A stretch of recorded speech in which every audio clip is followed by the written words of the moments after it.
Well, hello again. This is Brian Copeland talking. Welcome to another edition of Copeland's Corner. This week, since we're recording this on Wednesday, and the Trump jury has just been given their instructions, and they are currently, as we speak, deliberating. So I wanted to kind of unpack some of this. So I asked my buddy, former prosecutor and legal analyst Jim Hammer, to join us to help us just kind of see if we can read the tea leaves at all about what may or may not happen. Welcome, man. I appreciate you doing this.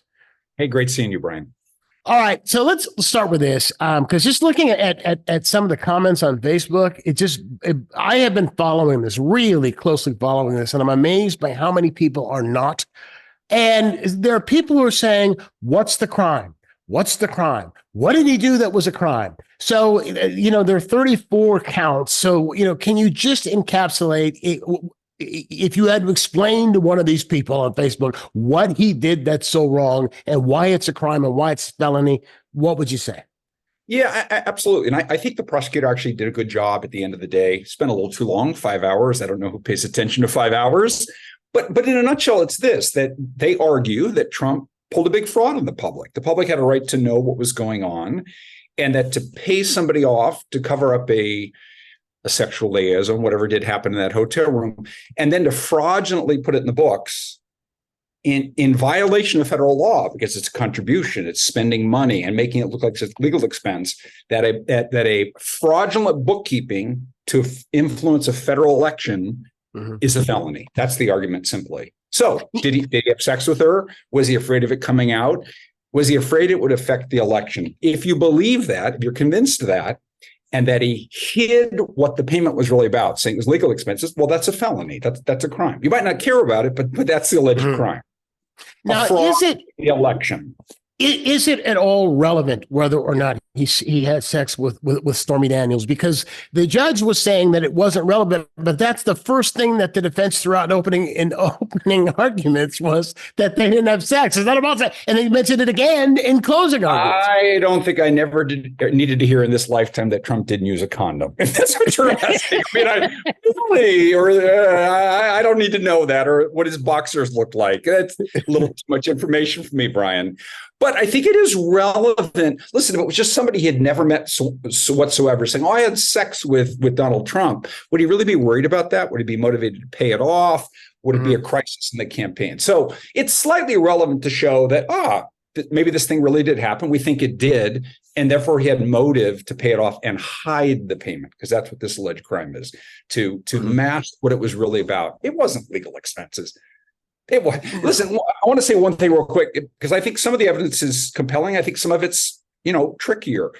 Donald Trump, by all accounts, Brian, didn't willfully and easily write $35,000 checks to a lawyer every month without asking what the hell it was about. I have no question about that. Apparently, he cashed a 50-cent check once, some kind of, rebate on something himself. No, it was a Spy magazine thing. I remember back in the 80s. It was Spy. Cool. Remember Spy magazine? Yes. And what they did was that they had a list of billionaires, Warren Buffett and Trump and a bunch of others, and they sent them checks for like 37 cents, 16 cents, just to see who would cash it. And Donald Trump did. Not only did he cash, he endorsed it in himself. He actually wrote his name on the Sharpie. Yeah, because others you can say, well, and some of these others you can say, well, went to their accounting and it just went in with a whole bunch of checks. No, this guy actually wrote on the back and endorsed it himself for whatever it was. For him. But a guy who endorsed a 50-cent check or whatever, and who, by the way, who everyone agrees shorted Michael Cohen on his bonus. Yeah. So a guy who's so careful with his money, good for him. I mean, that's a good attribute as a businessman, but who's then signing checks personally for $35,000 every month when Cohen's doing less work since the guy's the leader of the free world. I mean, does that make any sense? No, of course not.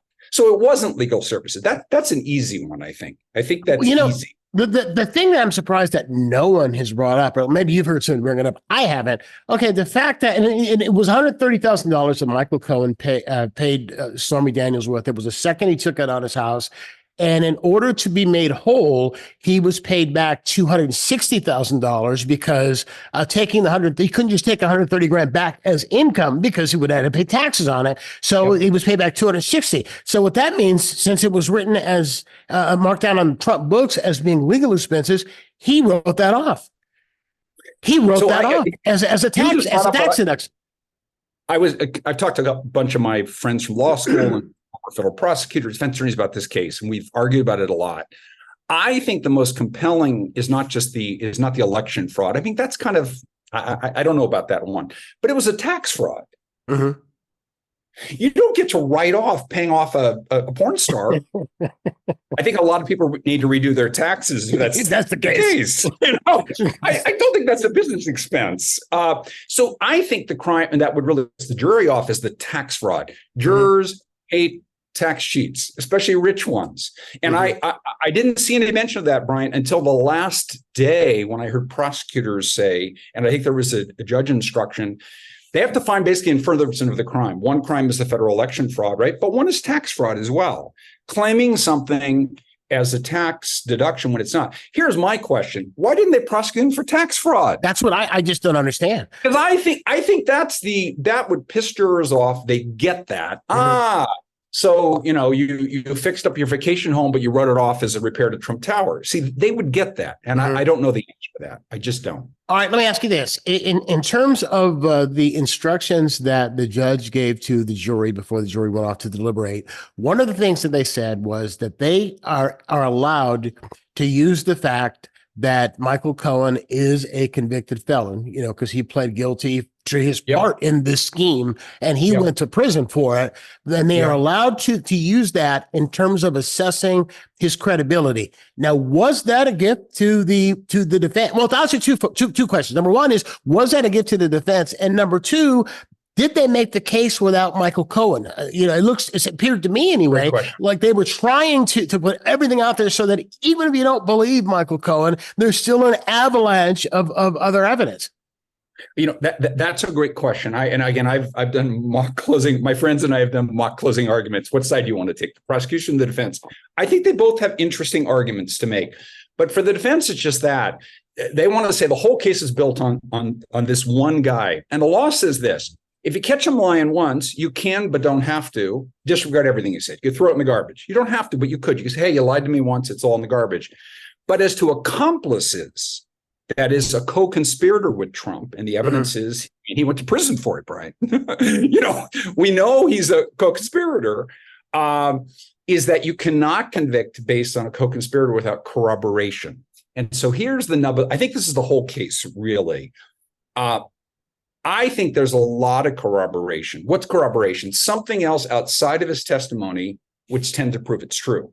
He says, one simple example, I called Trump and told him about the payoff.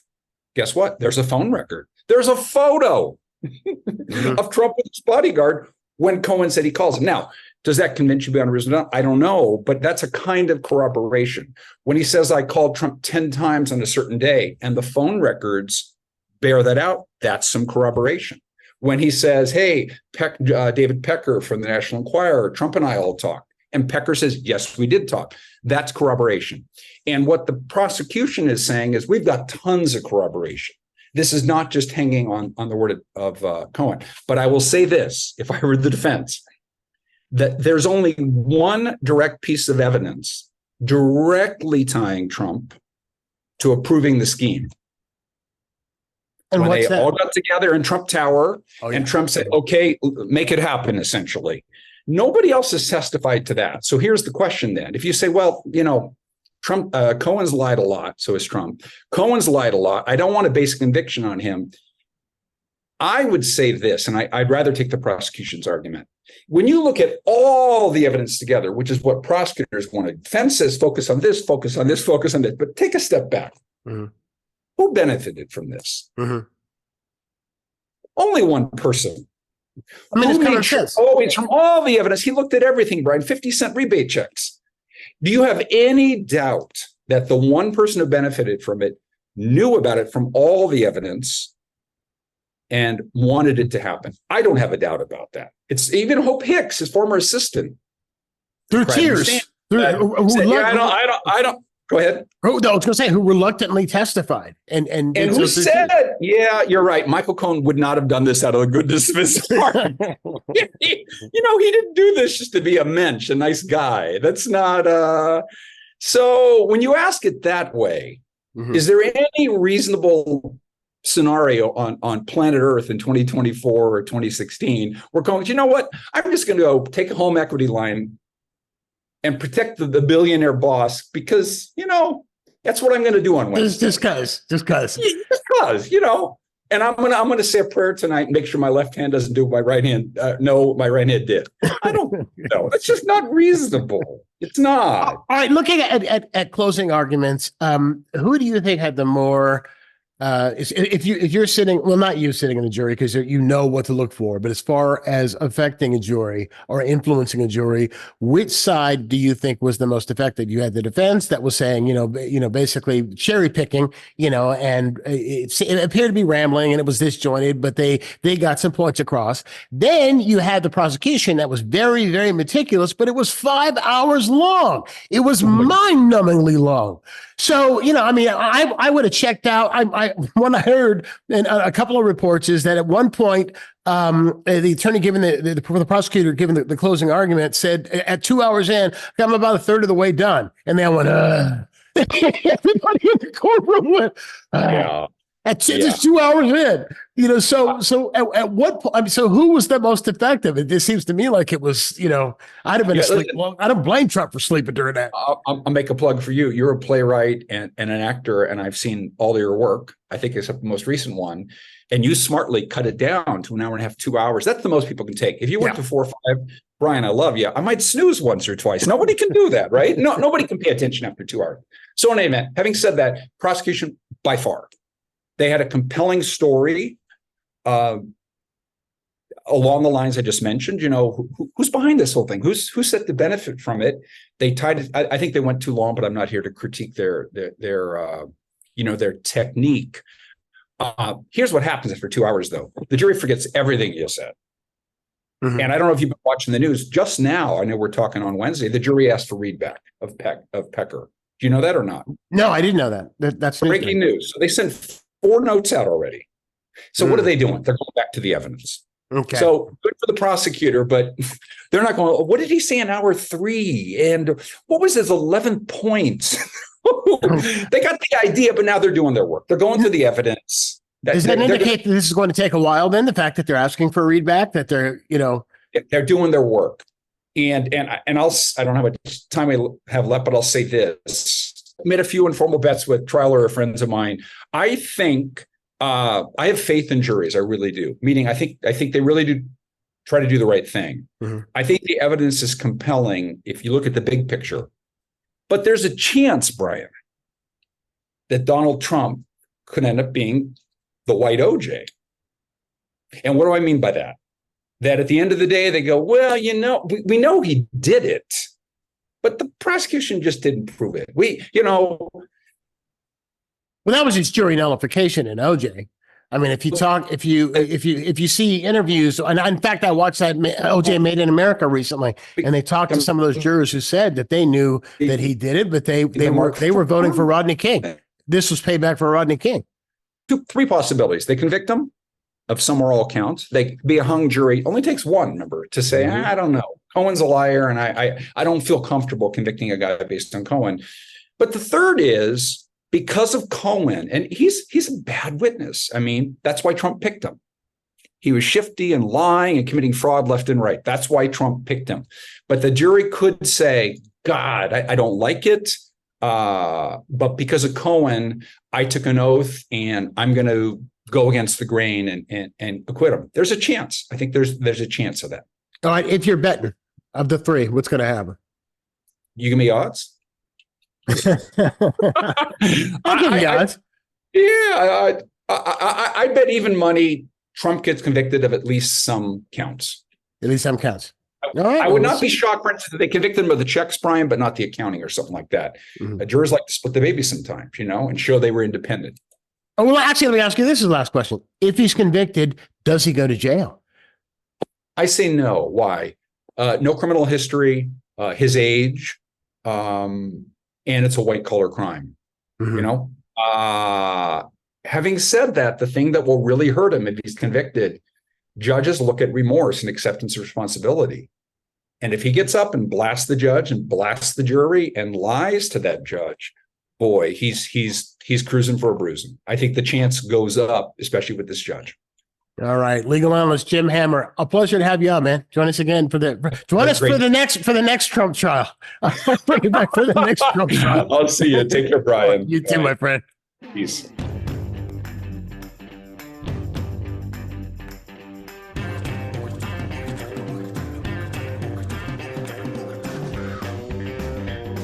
This is the part of the podcast that we call Headliners on the Headlines. Joining me this week on my distinguished panel of comics, Don Reed, who you know from the Tonight Show, and you got so much work on so many different things. What should I be plugging for you when I introduce you? What should I be staging? So many things. I say something different every time. Presently, Redwood Nights storytelling under the stars at Deer Park Villa. That's okay.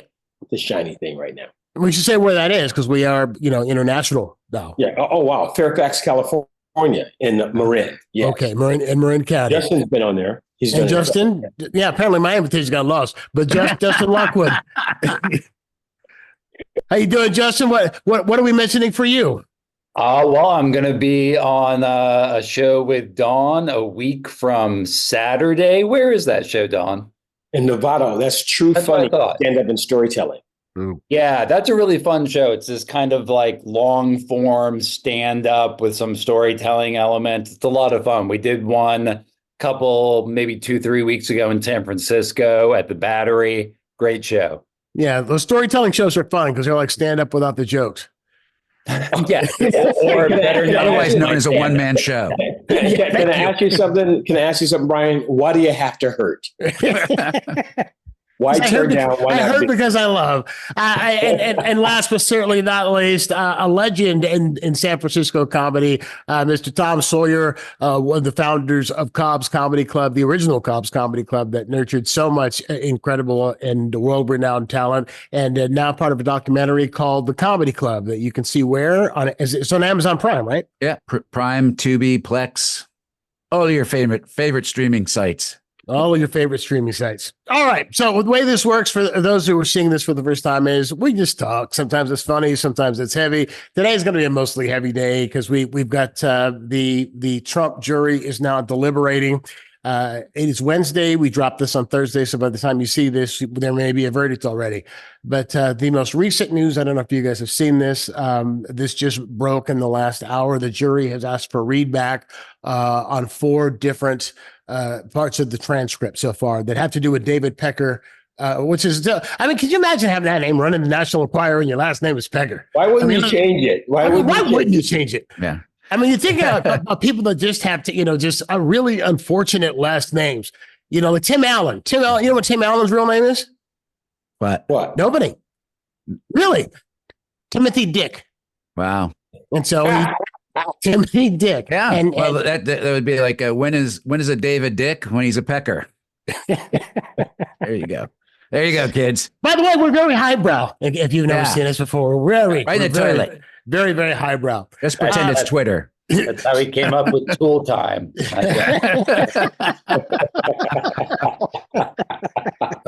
He will hammer anything. Well, it could be indicative of the fact that they're being very, very thorough in terms of going over all of the evidence as they make this decision. Or, however, I do remember the OJ trial, which, by the way, the murder was 30 years ago next month, I just read. And the OJ trial, they asked for, the very first day, they asked for a readback on what the limo driver's testimony was. And all the analysts are going, they're going to be here for a long time. So they have a year's worth of evidence to go through. They're asking for readbacks on stuff like this. And then that's all they needed to hear. And then they said, okay, now we're just going to ignore all the rest of it and let him go. And let him go. So I guess I'll ask you this question, and that is, one, how closely are you following it? How close? Because there's so many Americans who are not following this at all, and who are just hearing from him and his blowhards who say there was no crime. So how closely are you following it? And number 2, do you think he's guilty of a crime? Do you think he's committed a crime?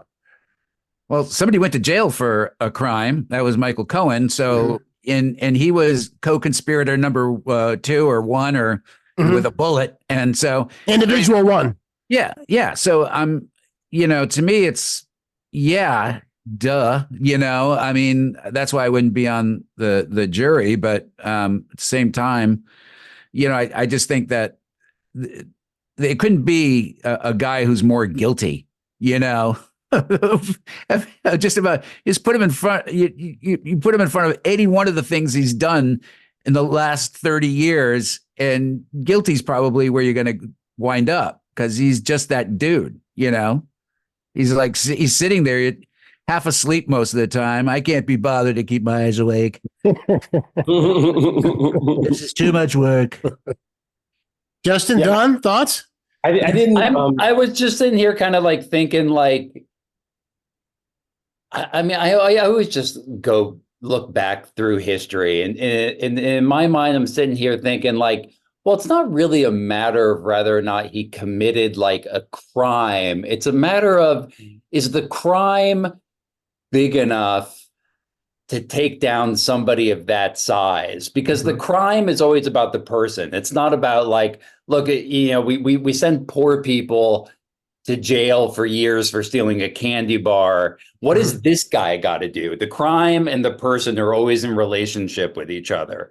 So I'm sitting here thinking, well, did he commit a big enough crime to take down that guy? And I don't think he did. I mean, Really? I'll just be deeply surprised if any kind of major punishment comes of this. Well, you know what the crime is, right? I mean, that's the whole thing. I mean, the crime is defrauding the American people in order to influence or interfere with an American election. That's what the crime is. All of this. I'm pretty sure the crime is inflating his wealth in order to get. Oh, you're you're thinking of a different case. Well, what the, We're not talking about that case. That's his other case. Right. that's his other case, and that's the one that's that he 97 on the crime list. I mean, but going to that case, look, the burden of proof for a case like that is just enormous. It's in my mind, it's really relatable to why we almost never convict anybody for perjury, because not only do you have to convince a group of people that a crime was committed, we have to convince you that we did it knowingly and on purpose and so on and so forth. It's a huge burden of proof. And that's the way our legal system works. So, like I said, with both of these cases, I will just be deeply surprised if any actual legal outcome comes from it, because they're not easy. They're not easy cases to prove. Well, there was a mountain of evidence here, man. I mean, you got the payoff checks. Michael Cohen took a second on his house of $130,000 to pay Stormy Daniels, and Trump paid him back monthly, called it legal fees, and he personally signed the checks. They personally signed the checks himself. And so you can't believe that Michael Cohen just took a second on his house to pay off a porn star for Trump out of the goodness of his heart. If you want to look at it through the prism of presumption of innocence, it's just not that easy. And I mean, look, I'm not trying to be mean about this or anything, but like, this is just kind of something that liberals love to do in America, which is just assume over and over and over again that all of these people are going to be held accountable. And that just hasn't really worked out for us, has it? That's a real good point. Well, whether they're held accountable or not is completely different from whether they're actually guilty. And he has just an immense amount of evidence, including him stating to individuals, this will be better, Well, it's different. But look for the held election. accountable is the only thing that really matters in the long term. You go back through history, knowing people is guilty doesn't really help us create a different kind of future. It may help the election. It could impact that to some. You think some swing voters, his people are watching this and getting influenced by it? But his genuine people is about 75-80% of the Republican Party, which is about 30% of the American voting population. So that is a big difference. If 15 or 20% of his people just turned away because he got convicted, because now you're making a convicted felon the president of the United States. If those people just say, I'm not going to vote, he's screwed. He is right now. I think he's ahead in some polls, but I don't trust the polls. The poll said that there was going to be a red wave the last two elections, and neither time it's happened. And so I think that he's going to lose again, and he's losing in most of the swing states that he's in. I think this will put the cherry on top if he's convicted. So I think his people, I think his rabid fans are going to get even more outraged, but you can only vote once, at least that's what you're supposed to do in this country. And I just don't think, I think a lot of regular folks are just going to be turned off. The people who aren't really paying a bunch of attention, don't really know how dangerous he is. Those people are going to be, who's going to want to vote for a convicted felon for president of the United States? Close to half of the country. How can you make that argument? I'm not saying this is but the we same keep saying person. half the country, Brian. It's not the Republican Party. People who vote Republican, just the same as the Democrats. It's only like a third. Independents actually outnumber both Democrats, not together, but they outnumber the parties. There are more independent voters than than Democrats or Republicans. Decline the state. Yeah. I just don't understand that thinking, Tom, because I mean, this is the same man that talked about grabbing women by the pussy and all these terrible things, and you think that the conviction thing is going to make a difference? That I don't think make any sense. No, I think the conviction thing makes a difference on 10 to 20% of Republicans. Why? I think why? Because you're electing the polls a felon. back that up. But the polls do back that up. If you believe the polls that there's about that 10% to 20% that say if he's convicted, it will make them reconsider. Those who right now I just don't believe that. And again, if you the polls also said that Hillary was going to win in a landslide. That just doesn't make any emotional sense. Well, but here's something. There's a meme that was going around today that I thought made a great deal of sense, and that is that you cannot serve in the United States military if you're a convicted felon, yet we'll let the commander-in-chief be a convicted felon. You can't vote in a number of states. You can't even vote in a number of states if you're a convicted felon. Florida rolled a bunch of people off who were not even convicted felons, saying that they were convicted felons and were sued because of it.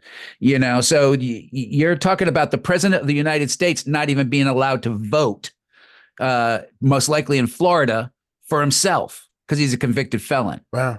It's a proud moment in our history. Let me touch on one thing related, specific to the hypocrisy in the parties. When Clinton was deep stuck because of his interaction with that woman and the affair, there was a key Republican head, his name escapes me, who said, if he will do that and lie to his wife and his daughter, he's going to lie to the American people. So we can't trust.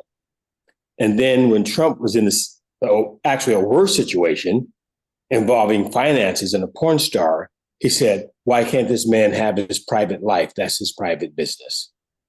That kind of hypocrisy is just kind of so blind to go ahead and shape it that way. So I mean, we could do a whole 24-hour program of nothing but laying out the Republican hypocrisy. For God's sake, Mitch McConnell won't let Obama have his Supreme Court pick because it's an election year. And then when his guy loses and there's an open seat, he gets a pick as well. It's an election year, but it's a different party.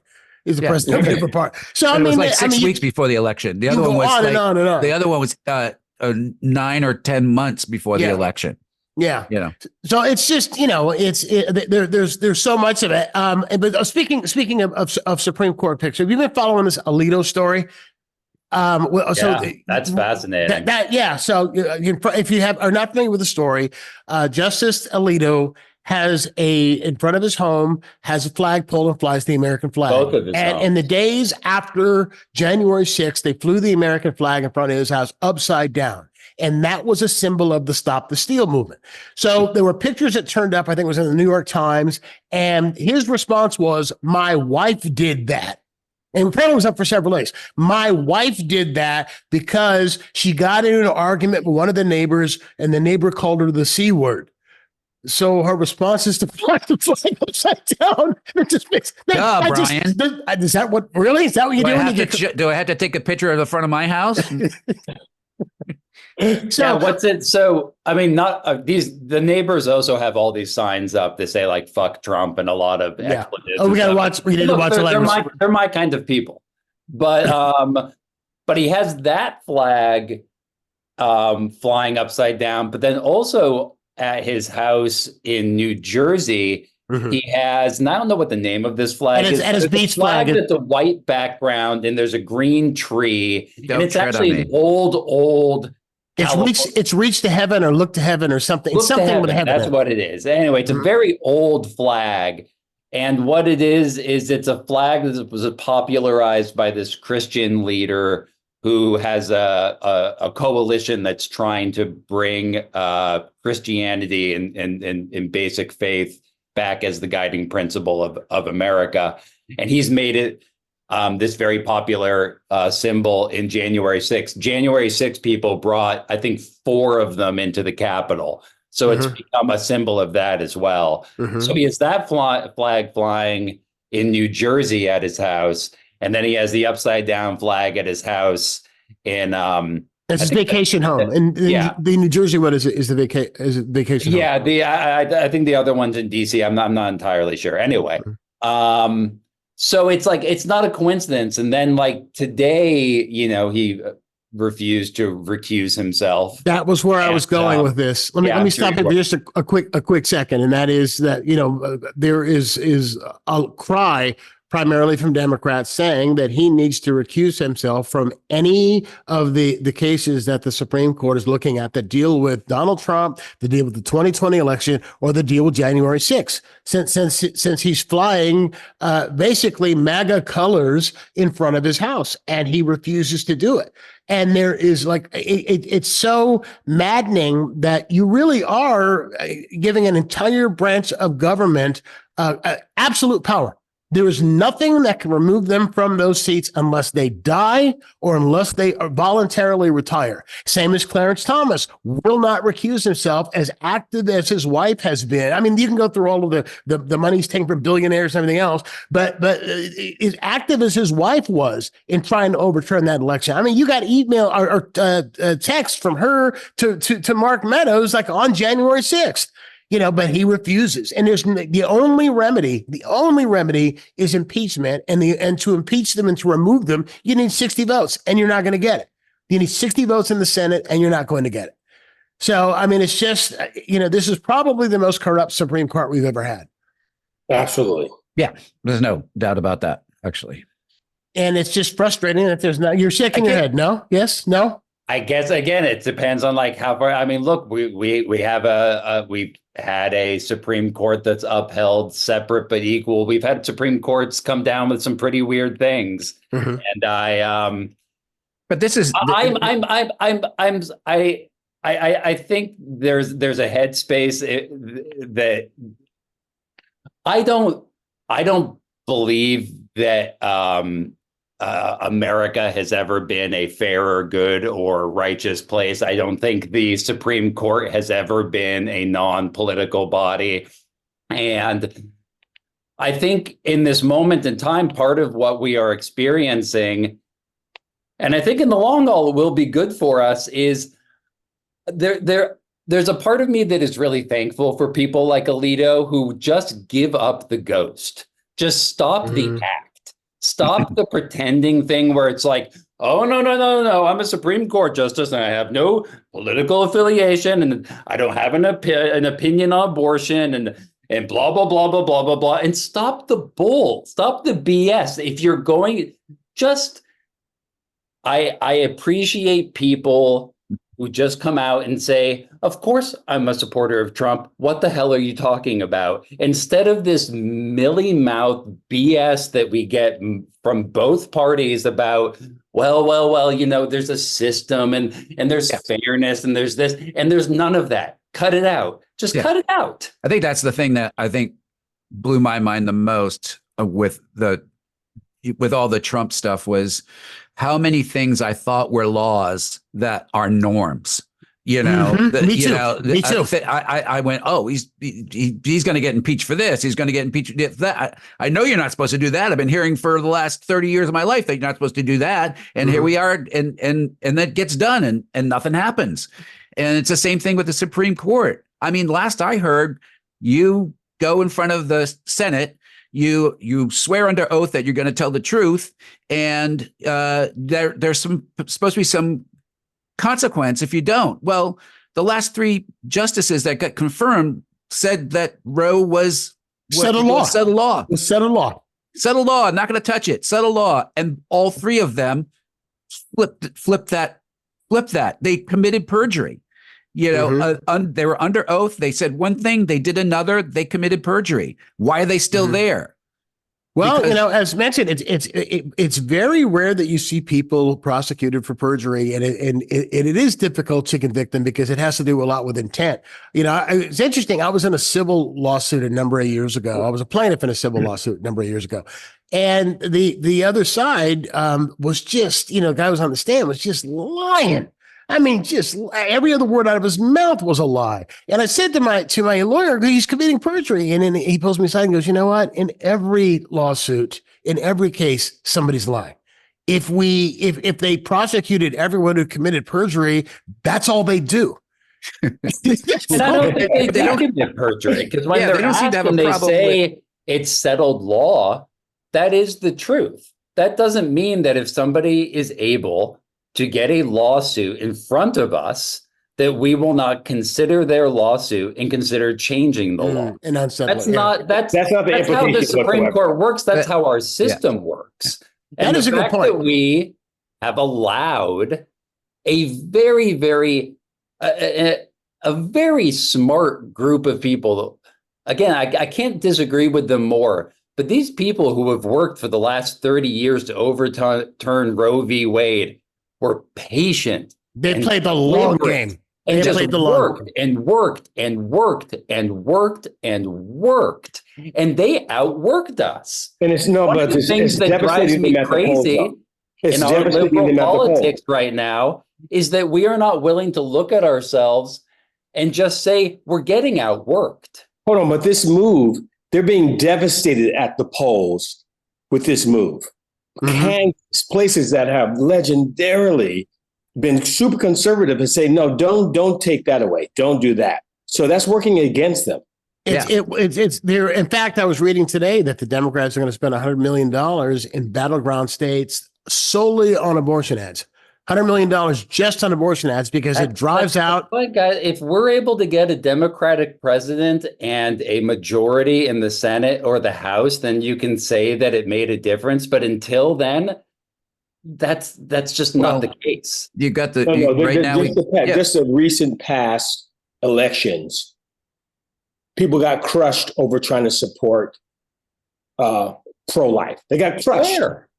That's why there was no red wave. That's the reason that there was no red wave. But there are other factors. There was no wave this way or that way. No, well, but historically, whenever there's a midterm election, the party that has the White House loses a double-digit number of seats, and that didn't happen this time.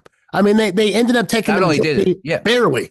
Yeah. I think, what are they up to, one seat now? Something like that. They keep losing Republicans because Republicans keep saying, no, I'm retiring. I'm out of here. It's crazy. That. We can't be happy about the idea that it's like, oh, okay, I guess we'll continue to lose slowly. Like, that can't be our rallying cry. Democrats slowing the demise of America. That can't be our thing.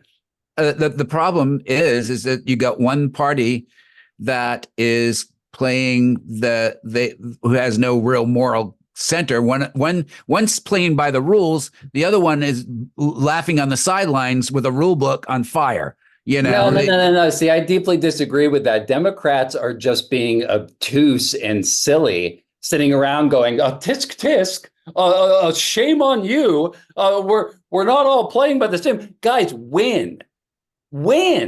They're better at this than we are, and we want to stand around and go, oh, they're throwing elbows. They're not following the rules. How many times does that have to happen to you before you're the fool? Yeah, I think you guys are saying the same, or the two of you are saying pretty much the same thing. And that is, you got one party playing by the rules, the other that doesn't. It basically means you got one party that is bringing a knife to a gunfight.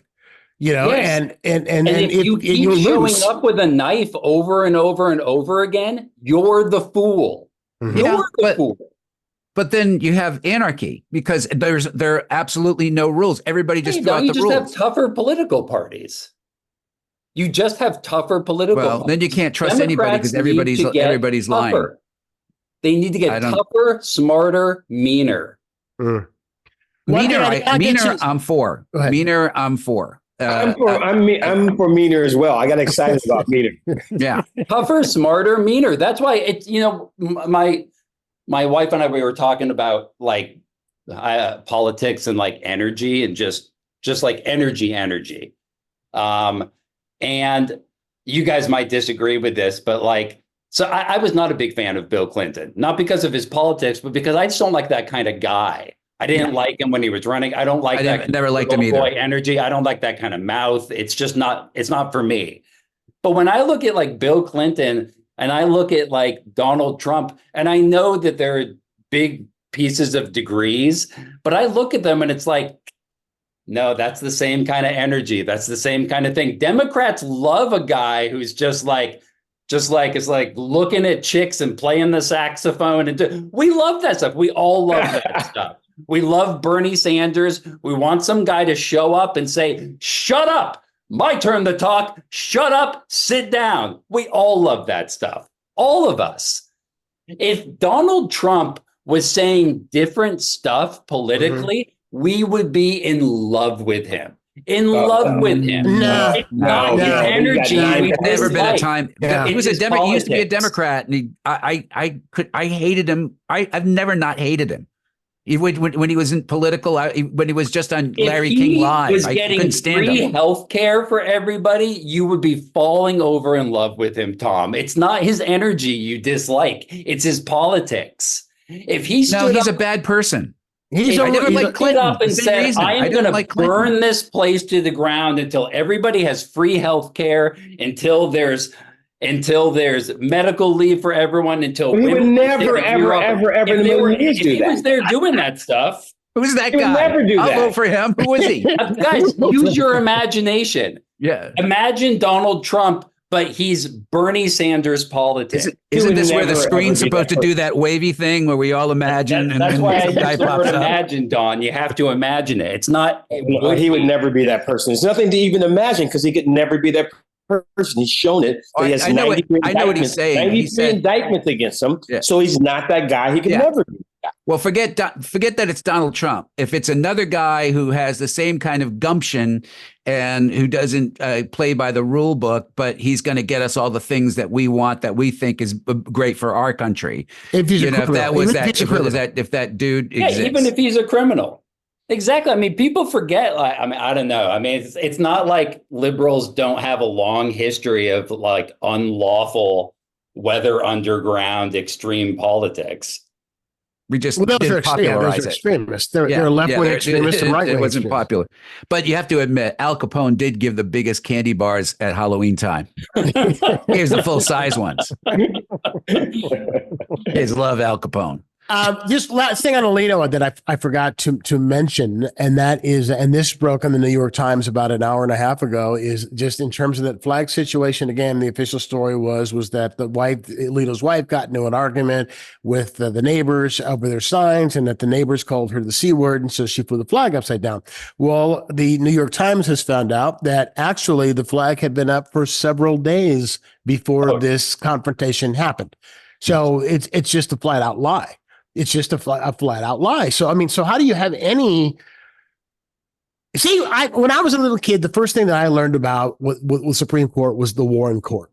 the Warren Court was probably the most liberal court in the history of that branch of government that gave us things like defendants' rights and gave us things like equal rights and desegregation and things of that nature, things that were considered just. They believed in individual freedom, all of that.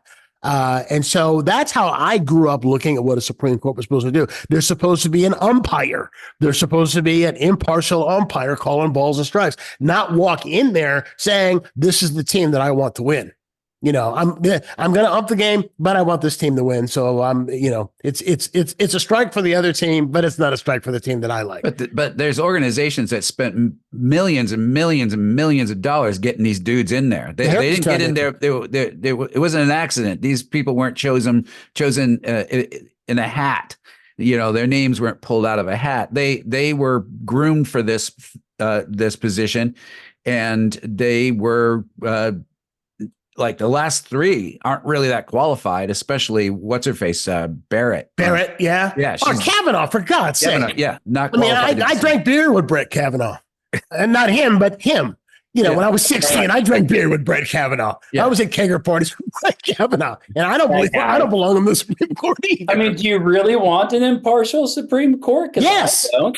Yes. I want like 9.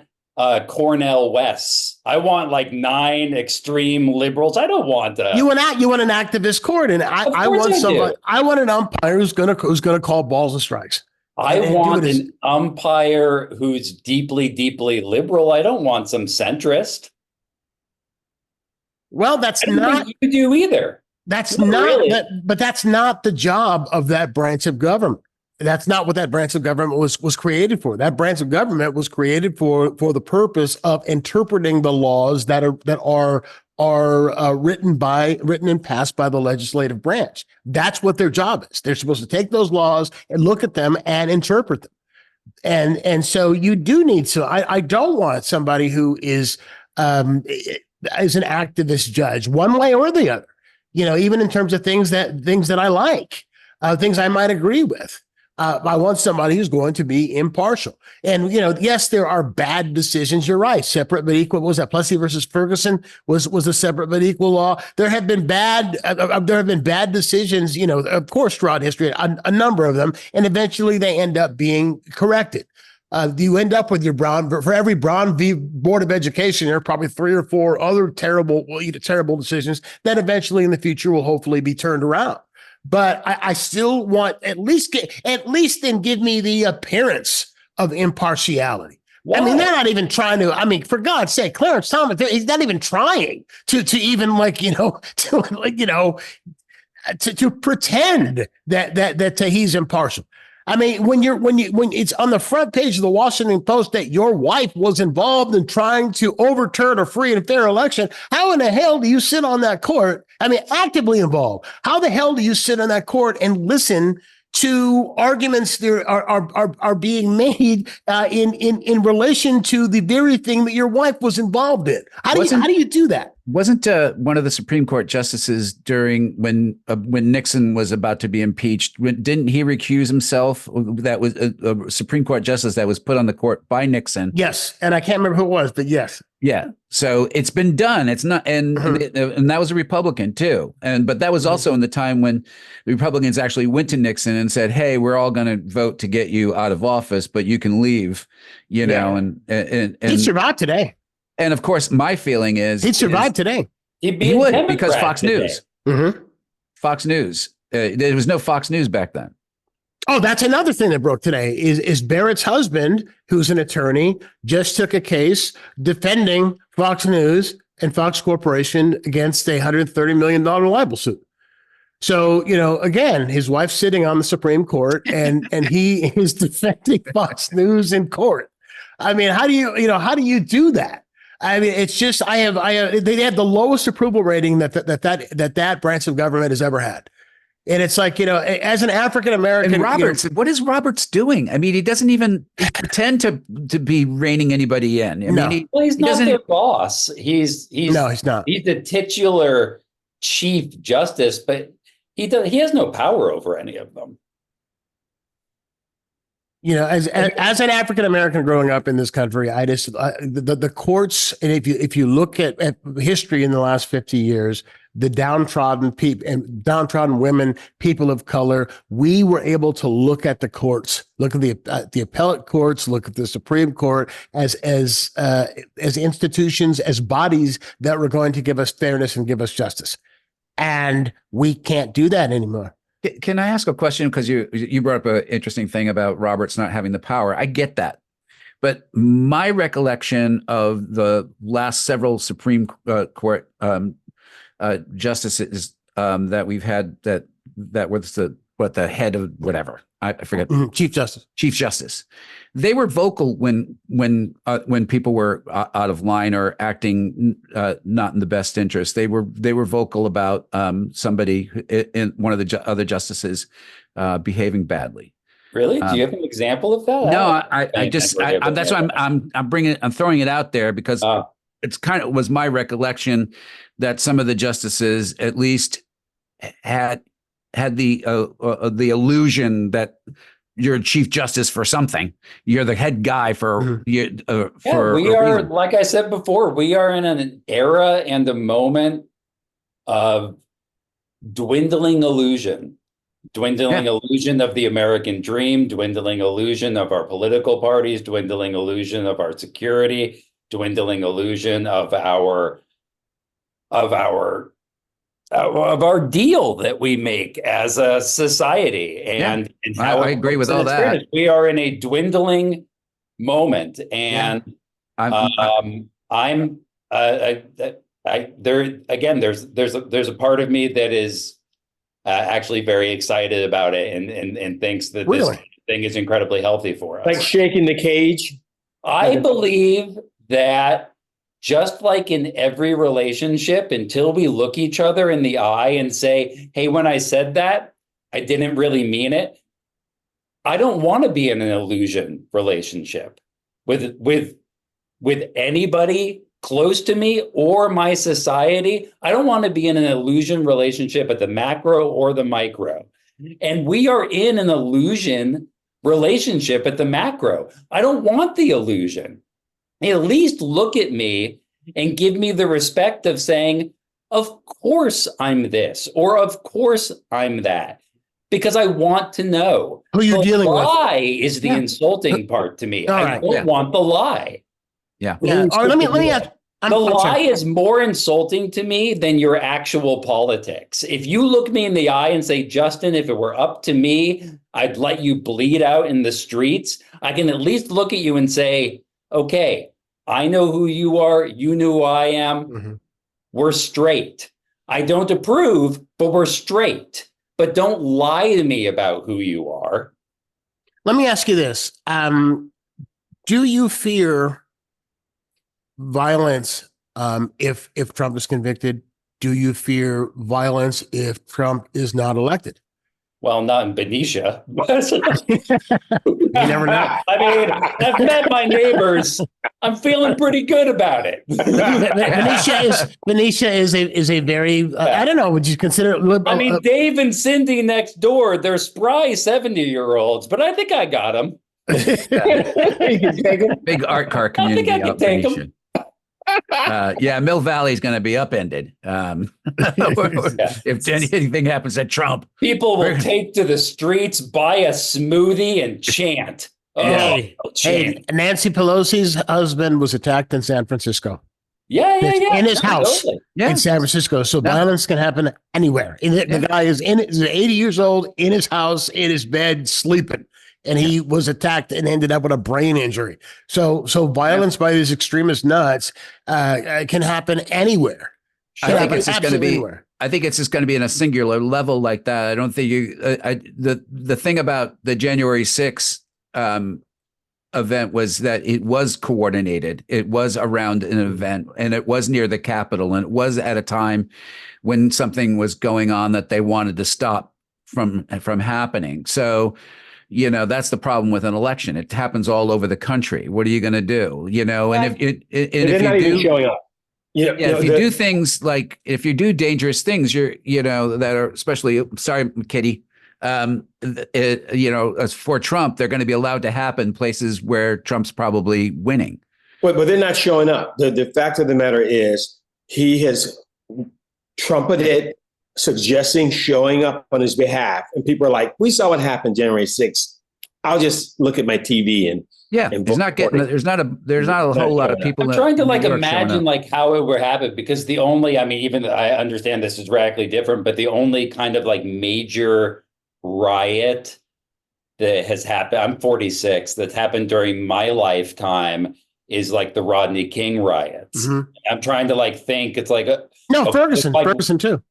Ferguson, I guess in my mind, and maybe it was the age I was at and the fact that I'd never seen it, but I'm trying to imagine is there really going to be sections of towns somewhere in the country that are lit on fire by a bunch of angry Trump voters? It's hard for me to imagine anymore happening. Well, I will tell you about this. I was just thinking about this the other day. Martin Luther King Jr., a man of peace, a man of nonviolence. His entire life and ministry and movement was dedicated towards nonviolence. And when he got assassinated, most cities with large African American populations were almost burned to the ground with the riots when he got assassinated. If somebody ever did assassinate Trump, watch for that to happen. Except it won't be black people who'll be rioting. It'll be the right-wing extremists who are already planning, from what I understand, the right-wing extremists are already planning. What'll be interesting about that is this, sorry, but it's I'm trying to, it's okay, so Trump is assassinated and they're not going to be rioting in Compton. What are they going to do? Burn down Orange County? Fine, fuck it, burn it to the ground. Yeah, it's okay. Well, that's what I'm trying to figure out. It's we're going to burn down Bergdorf's. I could burn down all my Trump paraphernalia. Marcus, grab the shoes. Yeah, I just don't see that happening. They'd have to pick a target and then go there. No, whenever you see that's the one thing I've never understood about when black people riot. We burn down our own neighborhoods. Yeah, right. So what do you mean they got to pick a target? Black people burn down their own neighborhoods. What Tom is trying to picture is kind of the same thing I am, where it's you're right, and that's the horrible part of when I've seen things happen in Oakland and then LA in certain parts is that minority communities do tend to take out their anger on their own community, but I don't see well-to-do white people But these aren't well-to-do. Right. So then we have to go white people. Don't tell them now we have to go to they think they are. What is the poor city in South Carolina where they're going to burn down their own trailer park? Are they really going to do it? I don't know. That could be all their Teletubbies go up in smoke. And they're coming back. They just love their pickup trucks. They're not going to do it. Yeah, not going to happen, dude. Well, I hope not, but I hope that we won't see violence one way or another. But he's beating the drum. It's not even a dog whistle. He's yelling through a bullhorn. And some of the stuff he says, a lot of the stuff he says goes on deaf ears too. Mm-hmm. There's that's why it took a coordinated effort on January 6th. It wasn't just him. It was all these groups. It was the Proud Boys and the Oath Keepers and all the people in the and all the people in the White House and the Steve Bannons and the Stones. All those horrible people coordinating this thing. And I still think it probably got more out of hand than they had ever dreamed about. What do you think about the fact that if nothing else makes you not vote for this guy, the very fact that he says that the first thing he's going to do, or one of the first things he's going to do, is pardon the January 6th insurrectionists who are in prison. And if they're and they only put the worst of the worst in prison. Most of these people got a wrist slap, got a week, 2 weeks, some may have gotten a month, but those who are doing some serious hard time, those who he's got in the January 6th hostages choir singing the national anthem, those are all people who are there for a decade or more. Well, because they did some serious crap. Somebody got 22 years, didn't they? Yeah, some did. Yeah, for what was it? Not insurrection, sedition. They got some convictions for sedition, and was it the Oath Keepers that they ended up getting the the leadership of the Oath Keepers who were there, and they ended up getting like 20 something years, and and the fact that he wants to pardon all those people. It was like, I think it was Fallon who had the line that's great. We want a president whose plan of action comes directly from the Joker. I will say that I think that a lot of the problem too is the bubble, is the people that watch Fox News aren't hearing this or hearing a lot of this stuff. They edit that stuff out. They're even going to commercial break during rallies because of his stuttering and his crazy ramblings and stuff like that. They know that too much is people start tuning out, or people start going, he sounds a little crazier than normal today. So I think what it is like MSNBC, it's Trump, bad things, and we're already sold. I don't need to watch you say more bad things about Trump. And then Fox News say, Biden's old. And then I think once you get to the debates where you actually have Trump and Biden and the American people watching, then you're like a Bond villain with your cat. I know he loves a camera. That guy. He's like, stop talking about this. Yeah. So I don't know. I'm hoping that the people on the fence who don't understand how important this election is wake up, and because I would like to personally, I'd love to see another landslide. So, and it was a landslide last election. Trump can believe what he wants to believe, but 9 million or 8 million votes is a lot. It'll be bigger. But will the Electoral College line up properly? I have specific things I've said on this show before that some people don't seem to gather. I don't know if everybody gathers it properly, but speaking to my sons who are 28 and 25, who are aware of the Swifties, aware of what Kylie Jenner's power is. Some of them don't even know the issues, but they have 150, 300 million followers. And they've begun early on with a movement to have their folks vote. Get the Gen Zers I vote. think it'll be more than 8 million, but will it line up with the game being played as Justin has, aligned? Will the game work out right, or will it be twisted? Well, they're doing everything they can to suppress the vote in certain communities and every kind of dirty trick that there is, and they have help from the judicial branch. They have help from their right-wing allies in the Congress and in the Senate. So who the hell knows? Who the hell knows? Honestly, I'm more worried about the Supreme Court doing something where they figure out a way to overturn the election themselves. There to me that's the most dangerous card. I think Biden will win. I think he'll win pretty handily, but that I don't think that could stop the Supreme Court. They scare me. I don't think there's any moral compass there any longer. Maybe there never was. Maybe right. we're talking. Maybe Justin's right about it. I don't think Biden's going to win, but I hope you guys are right. Yeah. With that, we're just about out of time. I'm gonna end with something positive. That was positive. Today. Thanks, Justin. Yes. Thank you. Yeah, thanks. I just wanted to go. And now I'd like to shoot myself on camera.